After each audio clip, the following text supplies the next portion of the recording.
Cordial saludo para todos, Dios les bendiga. Bienvenidos a través de la pantalla, Ministerio Virtual Predicando. El tema de hoy lleva por título Dios. Pero, ¿quién es Dios? ¿Es un solo Dios? ¿Cuántos dioses existen?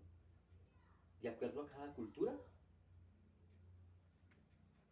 ¿Cómo es la naturaleza de Dios? ¿Será que Dios es una sola persona que se manifiesta de tres formas? ¿O será que son tres personas que forman un Dios? Eh, Dios tiene carácter. ¿Cuál es el carácter de Dios? ¿Cómo se considera Dios para nosotros? ¿O nosotros qué somos para Él? ¿Será que se preocupa por nuestros problemas? Como siempre, todas estas preguntas, todos estos interrogantes tendrán respuesta aquí, a través de la pantalla Ministerio Virtual Predicando. Pero como siempre lo digo, hoy lo reitero, no aceptamos respuestas humanas de ninguna persona, llámese pastores, llámese sacerdotes, llámese líderes religiosos. Aquí solamente aceptamos la respuesta que nos da la Biblia, que es la palabra de nuestro Dios. Porque solamente creemos en un escrito está. Entonces, ¿cuántos dioses existen? Sabemos que depende de la cultura, también depende un dios. Por ejemplo, en el Japón o en la China, por allá adoran y creen en el Buda. En la India adoran y creen en Krishna. En otros lugares creen en Alá y así sucesivamente. Personalmente tengo una prima, ella se llama Claudia Cristina. Ella pertenecía a los Hare Krishna. Digo pertenecía porque hoy en día ya no forma parte de esa creencia. Pero resulta de que cuando ella se congregaba allí, yo hablaba con ella y en algún momento le pregunté que quién era Krishna, que porque dicen que Krishna es Dios. Y ella me decía simplemente que es el mismo Dios en el cual nosotros creemos. Y yo pensaba que sí, que podría ser que solamente le cambiaban el nombre por esto de la cultura. Pero siempre tuve una inquietud porque ellos nunca estudian la Biblia. Ellos estudian un libro que se llama el Bhagavad Gita. Pero sin embargo opté por creer de esa forma, como ella me decía. Pero vaya sorpresa, un día cualquiera, ella vive en Alemania, pero se fue a pasear a la India y llamó a mi tía. Y yo estaba en ese momento en la casa de mi tía y yo escuché la conversación y escuché cuando mi prima le decía muy contenta que ella estaba feliz de estar en la India, conociendo el lugar exacto donde Krishna había nacido y donde había muerto.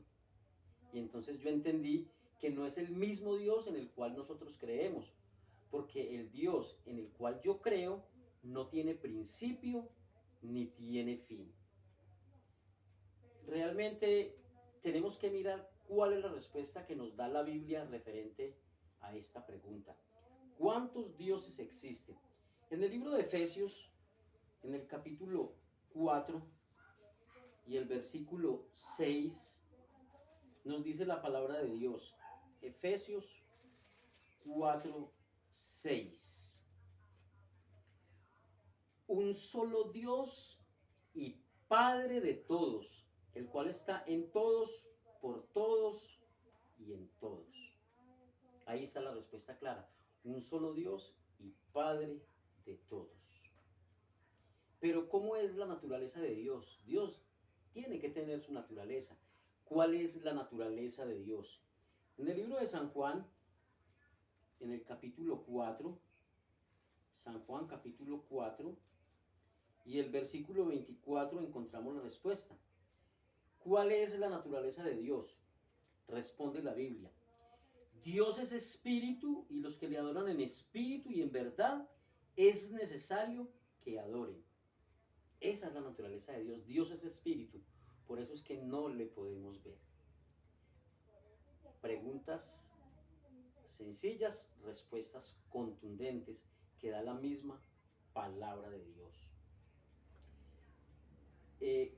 ¿Cómo es Dios? ¿Es una persona que se manifiesta de tres formas o son tres personas que forman a Dios? Algunos dicen la Trinidad. Yo prefiero llamarle deidad porque en ninguna Biblia aparece la palabra Trinidad, aparece la palabra deidad. Así que miremos a ver si la Biblia menciona que son tres o que es una sola persona. ¿Cuáles son las tres personas de la deidad o de la Trinidad, como otros prefieren llamarle? En Primera de Juan, en el capítulo 5, versículo 7, nos dice: porque tres son los que dan testimonio en el cielo, el Padre, el Verbo y el Espíritu Santo. Y estos tres son uno. Son tres personas que forman a Dios, pero son uno, es decir, están en un común acuerdo. Qué interesante, la Biblia es clara. Entonces, no olvidemos que la palabra Dios es un título plural que encierra un conjunto de tres personas, de tres seres: el Padre, el Hijo y el Espíritu Santo. Pero hay doctrinas, yo prefiero llamarle dogmas, que dicen que es una persona que se manifiesta de tres formas. Pero ya vemos contundentemente, porque tres son los que dan testimonio en el cielo: el Padre, el Verbo y el Espíritu Santo. ¿Cómo es el carácter de Dios? Así como todos y cada uno de nosotros tenemos un carácter, yo pienso que Dios también tiene su carácter. ¿Cómo es el carácter de Dios? En Primera de Juan, capítulo 4, Primera de Juan, capítulo 4, versículo 5, creo que es. Primera de Juan, capítulo 4, versículo 8. Primera de Juan 4, 8. Esta es la respuesta. El que no ama no ha conocido a Dios, porque Dios es amor. O sea que el carácter de Dios es amor, solamente amor. Qué interesante. Es maravilloso y sabemos que Dios es amor. Él tiene misericordia y paciencia por nosotros tan pecadores. Y fue tal su amor tan grande que dio a su Hijo unigénito para que todo aquel que en Él crea no se pierda, mas tenga vida eterna. Dar uno al unigénito, al único Hijo, por la humanidad, eso es un amor maravilloso y ese es el carácter. Nosotros debemos de reflejar ese carácter en cada una de nuestras vidas. Qué interesante. ¿Cómo se considera Dios para nosotros? ¿Qué dice que es Dios para nosotros? En Primera de Juan, en el capítulo 3 y el versículo 1 dice: mirad cuál amor nos ha dado el Padre para que seamos llamados hijos de Dios. Dios se considera para nosotros como un Padre, es decir, que nosotros somos sus hijos y por eso nos ama tanto. Siempre la respuesta nos la da la Biblia. Aquí no hay pérdida, aquí no hay duda, porque estamos recibiendo las respuestas directamente de Dios a través de su santa palabra. Ahora que Dios es nuestro Padre, que nos hemos enterado realmente que es nuestro Padre, que tiene un carácter de amor, ¿será que se preocupa por nuestros problemas? Preguntémosle a la Biblia. Biblia, ¿Dios se preocupa por nuestros problemas? En los Salmos, en el capítulo 40, Salmos 40, versículo 1, encontramos la respuesta. Salmo 1 dice, Salmos 41, pacientemente esperé a Jehová, y se inclinó a mí, y oyó mi clamor, y me hizo sacar del pozo de la desesperación, del lodo cenagoso. Puso mis pies sobre peña y enderezó mis pasos. Puso luego en mi boca cántico nuevo de alabanza a nuestro Dios. Verán esto muchos y temerán y confiarán en Jehová. Aquí vemos que el salmista se encontraba en un problema tremendo, un problema tan desesperante que, ¿cómo lo llama él? Lo llama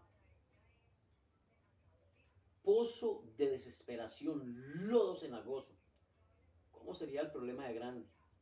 Y nosotros a veces como que desconfiamos de Dios cuando tenemos ciertos problemas, ciertas dificultades, ciertas necesidades, ciertas preocupaciones.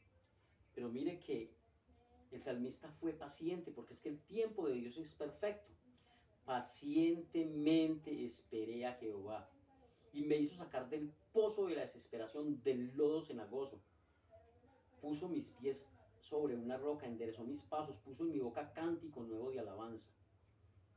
Qué maravilloso es saber que tenemos un Dios que se preocupa por nuestros problemas. Lo que tenemos que aprender es a confiar en Él. Así, en esta hora hemos llegado al final del segundo capítulo de este programa Ministerio Virtual Predicando.